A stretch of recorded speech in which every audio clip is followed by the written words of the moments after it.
பைபிள்ல தேவனோடு கூட நடந்தவர்களில் சிலரை பற்றி பார்க்க போறோம்.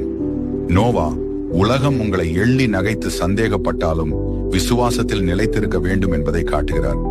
ஆபிரகாம், கர்த்தரின் வாக்குத்தத்தம் ஒரு நாளும் தோற்காது என்பதை நமக்கு நினைவுபடுத்துகிறார். மோசே, எல்லா வழிகளும் அடைக்கப்பட்டாலும் கர்த்தர் நமக்கு புதிய வழியை உண்டு பண்ணுவார் என்பதை காட்டுகிறார். யோசேப்பு, மற்றவர்கள் தீமைக்காக நினைத்ததை கர்த்தர் நன்மையாக மாற்ற முடியும் என்பதை நமக்கு உணர்த்துகிறார். தாவீது, தேவன் நம்மோடு இருந்தால் எப்பேற்பட்ட பராக்கிரமசாலியாயிருந்தாலும் நாம் வீழ்த்த முடியும் என்பதை நமக்கு காட்டுகிறார். யோபு, உங்கள் சோதனைகள் பெரியதாக இருக்கலாம், ஆனால் கர்த்தரின் மீதான விசுவாசம் அதைவிட பெரியது என நமக்கு உணர்த்துகிறார். எலியா, சில நேரங்களில் தேவன் பதில் தராமல் அமைதியாயிருந்தாலும் அவர் நம்முடனே இருக்கிறார் என்பதை நமக்கு நினைவுபடுத்துகிறார். பேதுரு, நீ சில நேரங்களில் நம்பிக்கையில் தவறினாலும் கர்த்தரின் கிருபை உன்னை மீண்டும் எழுப்பிடும் என்பதை நமக்கு நினைவுபடுத்துகிறார்.